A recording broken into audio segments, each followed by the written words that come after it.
Hello, and welcome to episode 170 of Book Wars Pod. I'm Miranda.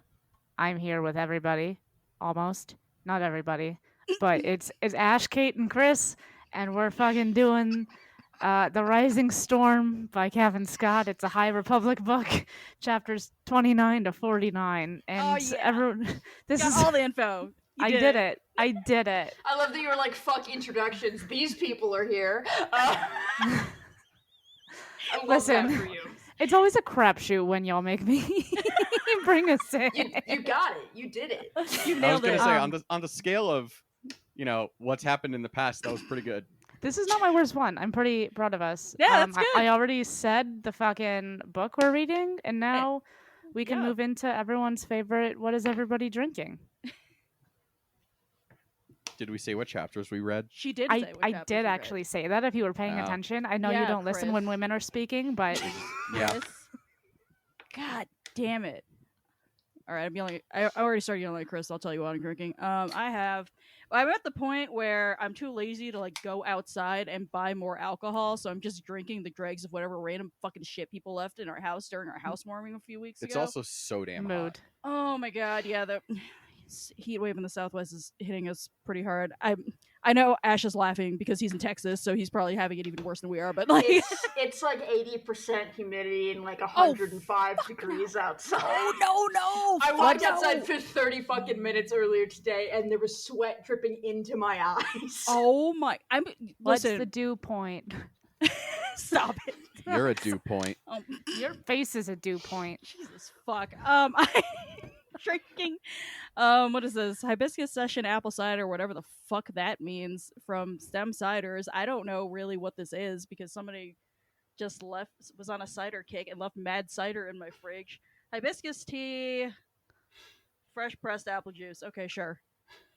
Cheers. Does it have alcohol in it? Yeah, dude, it is. Okay. What? Oh, what is the it a fuck hard this? cider? It is. I wasn't clear if it was like a like it looks like a hard cider because it's in a can. You're right. I was trying to determine if it was like a LaCroix adjacent thing or an actual No. hard cider. I see why you say that because the can is like very like that sort of like frilly, like whatever LaCroix. Ethereal. Kate's drinking a sparkling Martinelli's apple juice. Shut the fuck up.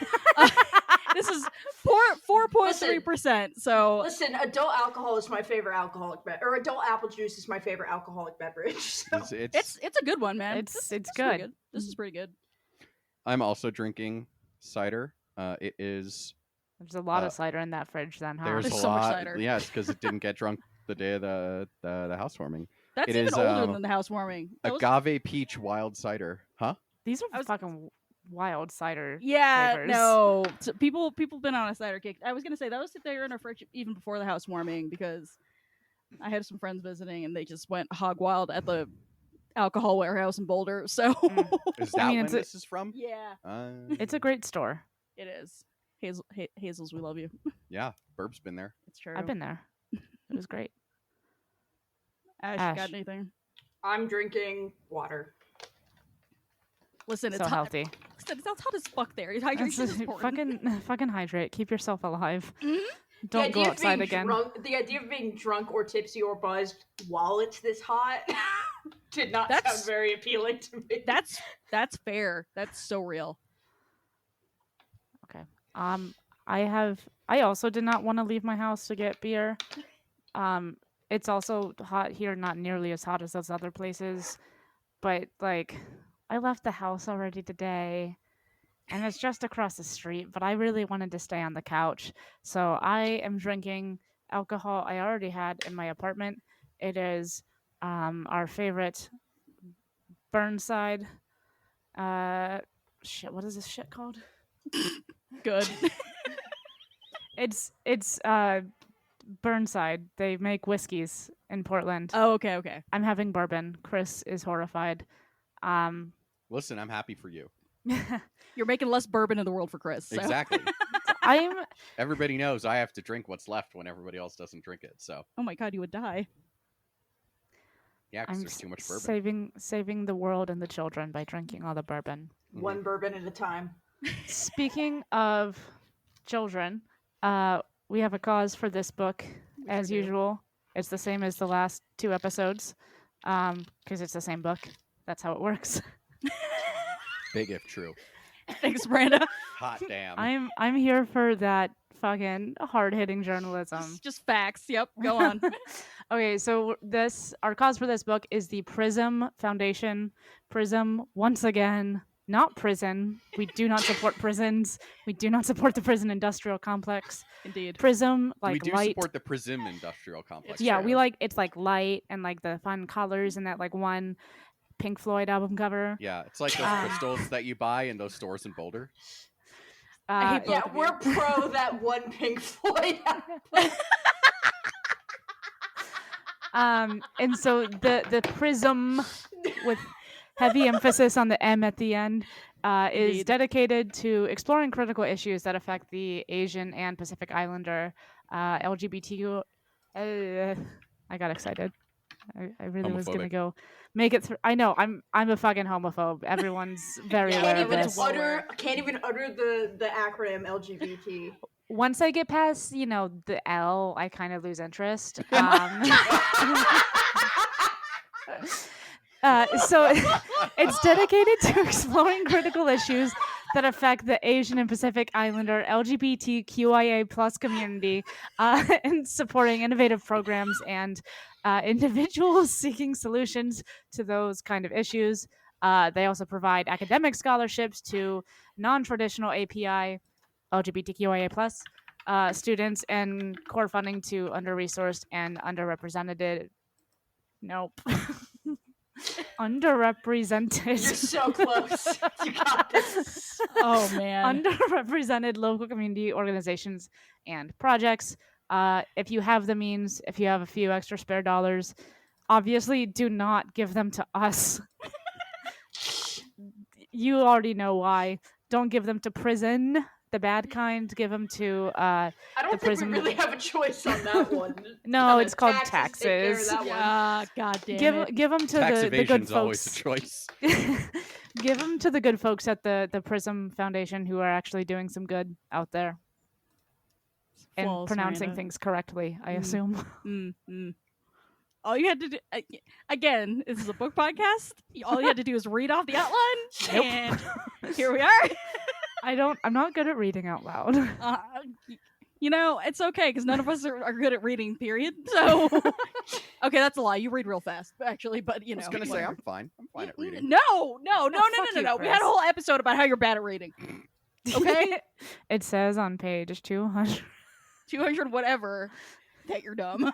I have dyslexia, and I'm the only person here who didn't read the book. So, So I you think go. you're safe. I'll take the bad at reading title for the rest of us. Listen, listen. It's still I feel like it's still worse that I have like 2 degrees in like being able to read shit and I still can't even It's fine. spell. So shit's fake. It's fine. It's whatever. Speaking of shit being fake and weird, No, definitely not fine. and not fine. So I broke this first point down into like, excuse me, nice. Like various Jedi's, like, or non-Jedi as it were, like Force users' view of the Force. But I am once again kicking it off with talking about the absolute dream team of knuckleheads that is selling Gios and Elsar Man. So like here we are. Yeah, I can't even say that these men share one brain cell because they share no brain cells. They have none. They're worse than an orange cat. It's true. They don't even have the brain cells sometimes. They just have it never. That's a startling lack of brain cells. Uh-huh. Yeah. Uh-huh. Especially when they're Jedi. So I'm just thinking about so I did not expect shit to hit the fan quite so soon in this book. We got halfway through the book and it's just like the Nihil are attacking, everything is terrible, and then we spend kind of like an hour or so with each of the point of view characters, just all of them running around like screaming and having a bad time. Which, like, sure, fair, but also Chris has told us before the pod this is all just set up for the last quarter of the book, where I assume shit hits the fan even worse. So I'm afraid. Bigger Anyway, shit, bigger fan. precisely. So we've got Stellan out here trying to be like, I'm a Jedi and I'm all noble, and Jedi only use the Force for defense, and therefore he gets like clonked in the fucking head by a giant lizard because he's an idiot. And she's just like, I don't want to kill this lizard because that would be bad. And then the lizard tries to kill him, and it's just like, really, man, I need you to be practical in that sometimes the best defense is a good offense. And then you have Elzar all the way on the other end of the spectrum, just like using the dark side to fling giant rocks at people, at entire ships, like a fucking weird boomerang of death. And I'm just like, and I'm like, dude, and he's like, this is fine. I'm using the Force for good. I can use my rage for good. That's not how that works, my friend. And so I mean, it did work. It worked, and also it didn't. So It worked, and literally everybody on the planet was like, "Oh, it's gonna hurt in the morning. Like, oh shit, It's gonna hurt your Force in the morning." yeah. So that's the spectrum we're working with between absolute unbridled, like, emotional manipulation of the Force and super restrained to the point of having his head all the way up his intestines. Like, I do love that, like, Indira kind of sits between them, and her vibe is like, you know, like, we're not trying to kill, but like, I have to do it. Oh no. right. It's like, if I have to shoot these people down, I guess I'll do it. Oh it's my like God. they're gonna kill someone else. And then she's like, God, there was one where, you know, she like did a barrel roll, and like the Nile shot themselves. She's like, Yes. oh yay, I didn't have to do It's that not my one. fault. Like, which, bless her. We'll talk about Nadir more in a second.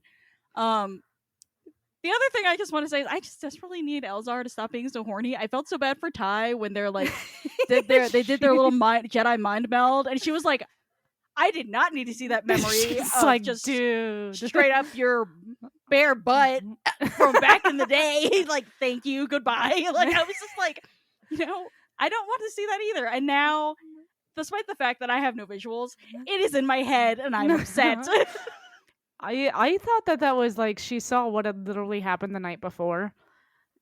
Oh, And also, it was so fucking funny when you know, we were kind of starting out with him in this section, and he's like, if it weren't for the fact that his pants were literally around his ankles Oh when my this shit God. started. impeccable writing.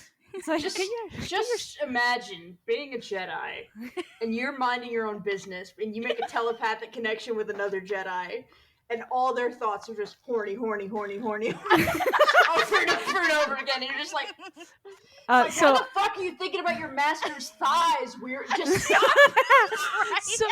So you didn't read, but like his last thought before we actually got into them, like looking at each other's memories, was he was kind of thinking, man, I wish my last thought wasn't of Avar. Which, that's some issues, man. Yes. This Also, stranger you're about to be like, ooh, she's hot. And she's like, I'm gay.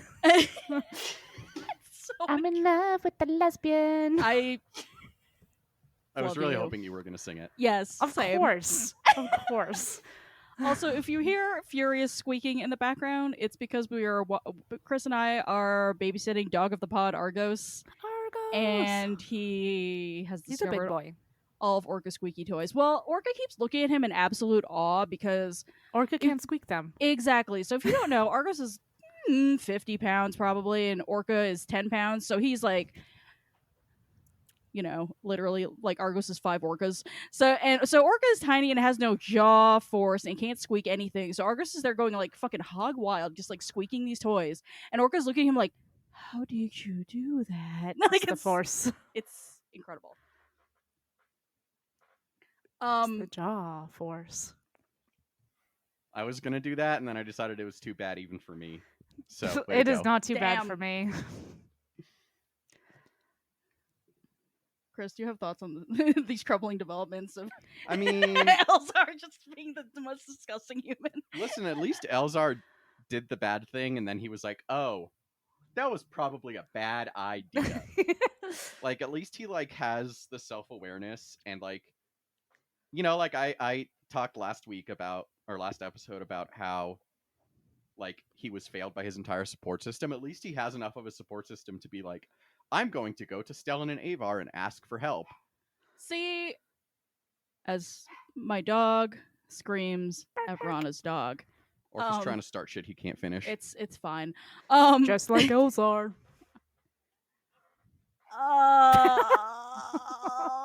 Actually, I assume that is not true. I don't know what's worse. You just said two things. All right. I was also gonna go with that and decided it was too bad even for me. I am Once again, there is no Star Wars low I will not upset. stoop to. I know apparently this about you. It's what makes you so special. They still have me on the podcast. I listen, certified trash. It's fine. What? Okay. Jesus fuck. What was I even gonna say before?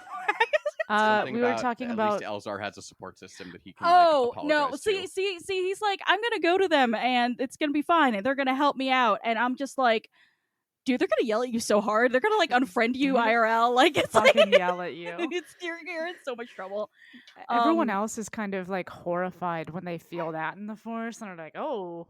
And his reaction to doing that himself is pretty much like, "Well, I'm gonna have to pray on this later." I was thinking about you comparing Elzar to Anakin in last episode, and I was just like, yeah, this is exactly him just being like, I can use the dark side for good because I don't know, I'm a fucking genius. I'm the exception to the rule. Yeah, like I don't. It is fascinating for this man to be so fucking down on himself and yet so full of himself at the same time. I'm just like, Men. Yes. Well, and I mean, and Anakin, like, yeah, Anakin's like, I would say he's not even like trying to use the dark side for good. He just like uses the dark side, and then combination of that and it being about to come out that he's married to Padme, he's like, well, in for a penny, in for a killing all the younglings, I guess. He's So, already like- fucking like murdered a whole village. Yeah, This is like, not the first time he's used the fucking dark side. That's true. yeah, that's and he also feels guilty about it, but like I feel like He feels guilty, but he doesn't feel that guilty. Like, He's you know. not. He's not trying to atone for it. No. yeah, that's fair. He feels bad. He's like, he has his little emo cry about it, and then he's done. Like, because Padme's like, this is fine. We're not going to talk about it. Yeah. But like I feel like Palpatine very much preys on the fact that he has no outlet to apologize to. And like and he could have had Obi-Wan if Obi-Wan was on planet. Orca. Sorry. But Obi-Wan Seriously, was bro. off planet, and then Palpatine was whispering, like, basically implying to him that the Jedi would never have accepted him back. And so he's like, well, guess I have no choice but to commit. Whereas Elzar, at the very least, is like, Friendship is magic. yeah, So, yeah. I don't know. Who wrote down he's also riding a dragon? that was me. Chris, Nice. but also I didn't realize like that's kind of what those animals were until that like whoever it was looked over, maybe Indira. It was Indira. And she's like, "There's a fucking dragon," and oh my god, of course it's Elzar on that goddamn fucking dragon's back. And that is big fucking Anakin energy if I've ever seen it. I mean, Everybody Absolutely. on the planet being like, why did I even bother asking who's riding the dragon? Of course it's If Elzar. Anakin had the opportunity to ride a dragon, he would absolutely be riding a Oh. dragon. He'd For be on sure. that fucking dragon in a heartbeat. That's Anakin's also, funnily enough, that's also big Din Djarin energy. Yes, that is. I would agree Yeah, with but that. Din Djarin would have found some way to get beat up 5 times before actually taming the dragon. Oh, God, that poor He man. would have I been mean- eaten by the dragon before Yes. attempting Elzar to did ride kind it. of get beat up. Like that did happen. That's true. Not by the dragon, though. All right. Anyway, No. okay, so the conclusion I've come to is that Anakin is a horse girl, so thanks for that, y'all. um, Din Djarin's definitely a horse girl. Din Djarin is a horse Oh, girl. yeah. 1000%. He didn't think he was, and then he met those blurs, and he was like, hell yeah. Fuck me. I don't know where. Sorry. So let's switch gears and talk about Belle, somebody who is actually competent. Bella's such a sweet angel cherub baby, and he is the only one that I like right now because he has any brain cells and pure intentions, like a good boy. Like I'm. Fine, Elzar's like hopping on dragons, and Bella's He's hopping on other stuff too, man. She's hopping on a lot of things. And Belle's like actually in a fucking submerged spaceship and like saving so many fucking people and using his dumbass brain cells. Indeed. And like, you know, being witness to those the chancellor's kid and the mayor's kid being real teenage thirsty for each other. He's just a good bean. He's actually doing something helpful, which exactly cannot be said for everybody. Right. And like in his desire to do something helpful, he has a lovely little like, I say sappy not in a negative way, but he has that like moment where he's just like, where he just decides to like, he has to reconnect to the Force, otherwise he's like not going to be able to save these people. And he's just like, oh, I'm not alone, the Force exists. And I was just like, oh, that's so sweet. Yeah, and I'm just like using it. Yeah. He's like the only person I feel like at this moment in the book who is using the Force with actually like 100% pure intent, which is so him, and also just like kind of again just an interesting counterpoint I think to the two knuckleheads that we just fucking discussed. So we're like, as we're like diving more into these characters, what do y'all think sets Belle apart from Elzar and Stellan, that he's able to like connect with the Force in this sort of like very like, I don't know, foundationally like pure sort of way? He's a baby angel. I think his youth has something to do with it for sure. Oh, I was absolutely. gonna say that He's too. not. He's been a little disillusioned. I think we kind of found that out, you know, when he was in the Bacta after getting stabbed through the stomach Like a by normal, a fucking harpoon. as you do. Normal Tuesday for some people. Like he gets a little disillusioned. He like kind of sees it and he's like, oh man, I don't know about this. And he's still really sad, but like he hasn't gotten to the point in his life that, you know, Elzar and Stellan have. Like he's only really seen shit go down like somewhat recently. So it hasn't broken him yet. Yeah, and I think it's also that he doesn't have the hubris that Mm. Stellan and Yeah. Elzar have. Like, I mean, Mhm. Stellan we know is a pompous piece of shit. Like, even his peers know it. Like, He's- everybody knows it. He says at one point like, oh, it's a pure hubris, and I'm like, no shit, you fucking Yeah. idiot. And like Elzar also is somewhat aware that he has hubris, but only after it's gotten him into trouble. Like, he's big, oh, that was probably a bad idea vibes. Like, but like Belle like has the inexperience and like that hint of a question of like not being fully sure of himself, that he actually does, when required, take a moment to think things through. And like obviously when he needs to react, he reacts, and he does that in like keeping the tunnels from imploding and all that shit. But like he like actually thinks through plans as opposed to whatever, I'll figure it out as I go, I'm a Jedi, you know. Elzar man is definitely fuck it, I'll do it live. Like Yep. Elzar man we'll- has never not done it live in his We entire will do life. it live. Absolutely. Oh my goodness gracious. I also like we haven't like we've only gotten like some of, you know, Belle's relationship with Loden before Loden gets space yoinked, kidnapped. Yoinked in space. As you do.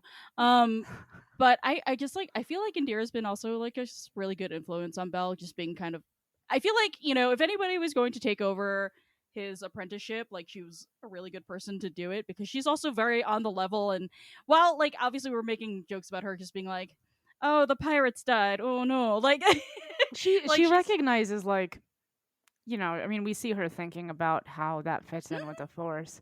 You're not supposed to kill people, but like it'd be like that sometimes. She has a sometimes you gotta.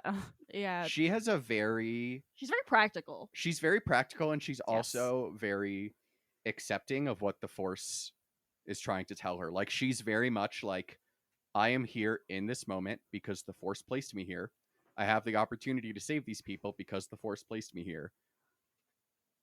Therefore, as long as I'm not fucking enjoying myself, like, it is the will of the Force that I fight back against these people, which is like, as you were saying, very practical, but also just very like go along to get along in a way that we don't see from a lot of Jedi.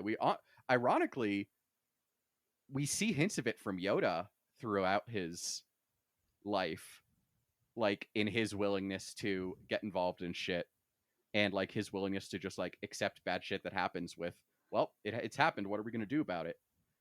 Like, but obviously Yoda then has his own issues with hubris to the extreme. Listen, Yoda's problem is he doesn't want to take responsibility for anything. So Yeah, Indira is very even keeled. yes, Like, which I think we also saw in Loden, which I think is good Mhm. for Belle's development as a Jedi, because they both have that sense of calm about them, even Mhm. when shit's hitting the fan. And I don't know, I guess, like, Belle, obviously losing his master is really bad. He's big sad about it, but like there's some sort of consistency. Obviously in that he knows Indira and they've been together for years, but also kind of like the method of how that's gone on. Like, Mhm. there's not a big change in the personalities of the folks who are supposedly teaching him how to use the Force. Yes, agree. Yeah, and I mean, it helps that he knew Indira Mhm. too, and Indira was close with Loden as well. Like, it's no accident that like the person he is comfortable with is the one who's able to teach him all these lessons. But he's also able to receive them. Like, he doesn't, again, like, He's he not doesn't have the stupid. the stuck in his ways aspect to him that a lot of the older Jedi do have. It's true. Speaking of Indira being practical, but also just like, very, very willing to go with the flow. We have Ty, who we're not sure at this point how or why she left the order, but Some shit went down. indeed, she does not like the Jedi. And at this point, she's using her force powers like not necessarily for completely for good, but she is using them as like this is a skill like any other skill I have, and it's for survival, and I don't need to get involved in anybody's like space wizard religious doohickey whatever the fuck. She's big Cal Kestis and his Hatress of Fauna vibes. What the fuck? She's just like, I'm gonna just use my force powers for whatever I need to on my path, and if that means killing a bunch of fucking animals, then that means killing a bunch of fucking animals. Oh my god. Cow's the Jedi survivor, man. Yeah, That is correct. The Jedi yes. Fallen Order, man. He is, Yes, he is that the is correct. he is the Jedi survivor. He does a lot of killing of local wildlife. That I am apparently familiar with that. apparently Big people take slugs. issue. People take issue with this. I take issue with it. What? Counterpoint, it's fun to hit shit with a lightsaber. Yeah, Oh, right? I mean, no, How else listen. are they going to make a video game out of it? No, I mean, from a gameplay perspective, it makes perfect sense. From a Jedi perspective, it makes no sense whatsoever. Let me seek out all of this megafauna on these planets Don't and completely disrupt the food chain. listen. Don't fucking worry about it, man. Also, like, I don't know, you weren't that upset about having to cut little animals in half when they were spiders, so I was upset. I didn't want the spiders to be there at all. motherfuck. And you could turn that shit off in not Fallen Order, Jedi Survivor. You can. There's I an didn't. arachnophobia mode. There is. Oh, I I didn't love know. that that's becoming a thing now. That's I didn't awesome. do it, but like, I considered it. What would that be used on even in Survivor? The big There's probably scorpion looking. Yeah, bug. probably the scorpion the bug-ass fuckers and the motherfuckers. centipede. Okay. fuckers would be my guess. Anyway, I had a question. Sorry. They needed that in fucking Fallen Order, though. Chris had a bad time on Kashyyyk. It wasn't I've only great. played through the first planet. I don't know. Well, I gotta there's get back to There's it. giant spiders. Don't worry about it. It's fine. It's Cool. fine. There's like a lot of giant spiders. I just killed a bunch of slugs and stormtroopers. Sure, Yeah. as you do. A lot of slugs. Who wrote this? Ty has trauma point. I did. Yay! So we do learn tangentially a little bit more about Ty, as Indeed. Kate was saying. We do now know, confirmed, that she was a Padawan. Because there was some question about that, because Elzar's like, I haven't heard of you. Which is honestly kind of weird, because it makes no sense to me that they didn't know each other. I guess maybe Ty is The younger than Jedi Elzar. Order is very big Yeah, but they're both at from this point in Coruscant. time. They were both trained on Coruscant. Do you think does Elzar look like a motherfucker who would give a good goddamn about I will anyone's say, Padawans? Elzar is probably significantly older. Like, I'm guessing We're- Eldar is probably in his 40s. Yeah, but And also, Ty's probably in her, like, early 30s. but like, does Elzar We're- look like a depressed person who would pop out of their head for 2 seconds to look at a fucking Padawan? No. You're True. you're comparing Elzar to Anakin Skywalker, who famously does not get along with baby Jedi. Oh my! I swallowed that cider so wrong. So thank you for that. Oh my god. You know what? That's a compelling argument. But Kate, kind of like you were saying about how she uses the Force as a tool, like, it needs to be said that she tries to straight up murder Elzar twice. Listen, I didn't bring that up because I wasn't mad at her about it. Okay. I mean, fair. He had it coming at least one of those times, but like, it's- Boba. it's very much a like, you stabbed me in the chest with a lightsaber. Yeah, it wasn't on. You didn't know it wasn't on. It's fine. Like, Don't worry about it. like you hit But it me in the wasn't, head with a though. giant fucking hammer. Well, it didn't kill you, did it? Because I'm fucking superhuman. But did you die? Yo, Ty Yorick is big, but did you die energy. Um, Oh god, it's so and she good. also definitely has this internal conflict where she really doesn't want to care, and she mostly has beaten it out of herself, but occasionally she hasn't. Like, she does still feel some responsibility for the fucking teen that she was hitting on the spaceship, her employer's daughter. Also, just generally the people of Valo, because she's like, all right, fine, maybe I shouldn't have walked away when you were like, let's help people. Also, just the random stranger kids on that planet we first meet her on who are getting attacked by a carnivorous bush. So, That's yeah. true, but they pay her. yeah, but she didn't have to take that contract on. Like, she knows that the Drenger are like bad. Well, she rolled her d8s. That's true. She did her little flippy stone things. But she could have not done that. Sometimes she doesn't. Usually she does, but Yeah, she didn't for this Valo job, and it worked out badly. I don't know. She got to hit Elzar a lot. I think I'd take that job to hit Elzar That's a lot. true. It worked out fine. She also got to ride a dragon. That's also That is very also true. So you win some, you lose. Yeah. But there is more to Ty Yorick. She's been Sure. unfortunately not present throughout a lot of the High Republic, but she does have her own miniseries from Dark Horse that we'll read, and we'll learn Ooh. more about her past and why she left. Okay. I'm excited That's for that. fun. Comics we can read. Love that. We'd love to see it. Indeed. Then just rapid fire the other Jedi. Yeah, I just want to say Orbelin is literally fucking Flubber, and I love that for him. Like, he's just Flubber in a fucking spacesuit. Fucking Librarian Flubber. He's He's Librarian like- Flubber in a fucking spacesuit, fucking boring people to death, literally, by just talking at them about fucking various artifacts. And then being like, did you know this thing is made of lead? I'm gonna shoot at you real fast with the Force, Kate. Goodbye now. It's like, what if you hit me in the head with a staff, but instead of like dying, my whole body oozes up and just takes it from Just you? grabs it. Yeah. Yep. Listen. It's it really like I'm glad he's on our side. vibes. Yeah. Because that's creepy as fuck.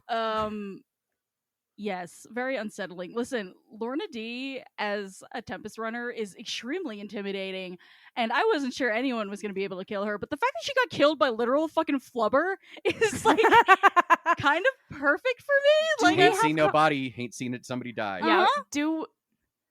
Do we have confirmation she's dead? Because all we heard about was crunching bones.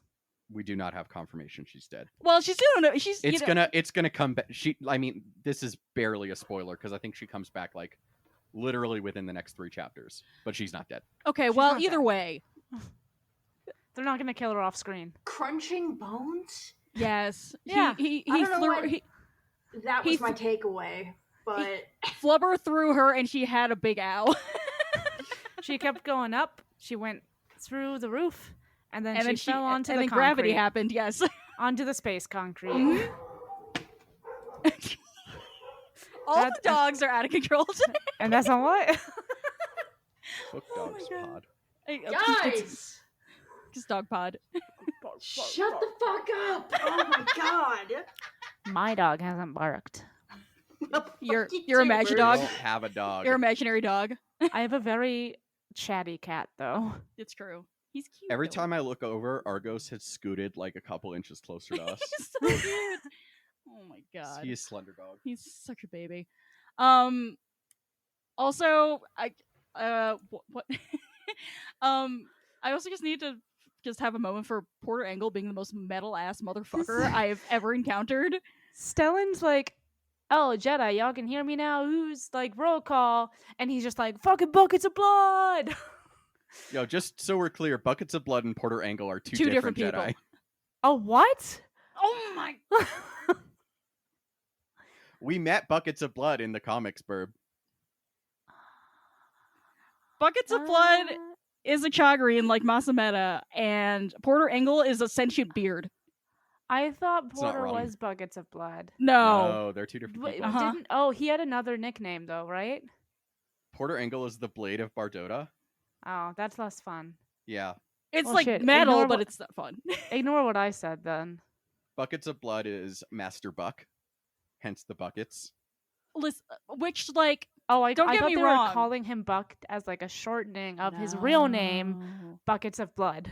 No. No, his name is Torben Buck, aka And he calls himself Buckets of Blood. Which is because lit. Daniel Jose Which still Older just makes no sense, but is that's fine. fucking immaculate. I mean, a it makes no Jedi. sense because He's a Daniel Jedi. Jose Older literally knew a paramedic who called himself Buckets of Blood. And Oh, I that do is For no remember that reason. story. who I Torben do. Buck I do is, remember that. dedicated Which to. is beautiful. Listen, was I glad to see Master Buck show up and make a small cameo? Yes. But also, Porter Engle, sentient beard, fucking like surfing on top of a fucking starfighter so that he could coordinate a Jedi rescuing motherfuckers. Incredible. Just immaculate. No notes. Just the most metal ass fucking person. Yoda could never. Like, that's all. He also wasn't here, so that motherfucker. Speaking didn't of show Yoda, up. I do love how Vern shows up and she's like, I brought some of Yoda's like younglings with us. And someone's like, oh, And- thank and God, is someone's Yoda like, here? Yoda's here? And she's like, like, oh. No. Which is perfect from what we know of Vern. Sure, I can just like And what we know of Yoda, if we're being I love Yes. the idea Yeah. of Yoda being like the badass grandpa of the Jedi Order, where everyone's just like, "Oh, good, Yoda's here. You can fix everybody's mess." I know. Yoda's just like my grumpy Italian grandpa whenever we get into trouble, and he'd be like, "What the fuck you get yourselves into now? Get in the Yep. car. Get in the car." Oh my God, your grandpa, and my grandpa would have gotten along. Oh God, bless it. Anything else we want to say before we? No, I mean, we're going to talk plenty more I'm scared. after the next one. This is a little bit of a shorter one, but that's I'm fine. fucking scared. The fuck is gonna about to go down. It's fine. You know it's about to go down. Just I spoil do. yourself. I do. I purposefully spoiled myself because I am afraid. This is how I can. This is one of my things for controlling my anxiety. I just need to look up. I just need to know what happened, so I don't have to be like. Just whatever, read the it's fine. summary on Wikipedia before watching the thing. I watched the summary on. I read the summary for this on Wikipedia. Thank you very much. But I was doing metaphor? Simile? No, I was there, and Comparison? also, And she thought it sucked. Yeah, I that said part no was such clear. thing. That part I was d- fucking okay, clear. Okay, wow. All right, just all right, we're done. Take All us right, out. before We're done. before Kate makes anybody cry. Fuck. I wasn't gonna cry, but okay. That's rude Jesus to your That's wife. all right. Christ. Orca will cry enough for all of us. Oh, no. Thank you all for joining us. Next episode, we're going to be finishing up The Rising Storm, chapter 50 through to the end, the last quarter or so of the book. First and foremost, if you have any funds to donate, give them to the Prism Foundation. Then, if you want to support us and make bad decisions with your investments, you can always give to the Tosh Station Radio Patreon. Or give us coffee at ko-f. You would think I would know how to spell it by now. ko-fi.com/bookwarspod. On Patreon in particular, $1 tier gets you access to the Slack. $2 gets you access to streaming, which it's July. We should stream. We will. That's, I have plans for punching you in the back of the head during Halo, so yeah, that's true. It's true. I'm also fully back on my Elden Ring bullshit, so that's true. that interests people. That's true. He got God killed. help us all. He got killed by some jars today. It was really good. Classic. Tweet at the pod and tell us what you want to watch. Kate and Chris do. Yeah. And we always list the pets, and I'm running out of ways to work it in, but just do it for Argos, Jasper, Orca, Tony, Wedge, and Tifa, Our theme song is Whiz Bang by Poddington Bear. Perfect timing with that. Our logo and It artwork was are by- literally stuck in a circle. Oh, no. I clicked it 2 minutes ago and it was absolutely not. No, That's it's not the very time. Fuck you. I will come on when I'm ready. Listen, Amazing. the fucking outro legendarily hates us, so Listen, the outro brings the same energy to this pod that the rest of us do, for being honest. Anyway, our logo and artwork are by Joby Terror Design, and our audio and production are done by Ashton at AshJeffies on Twitter. Thank you all so much for listening. For all of us here at Book Wars Pod, we'll talk to you next time.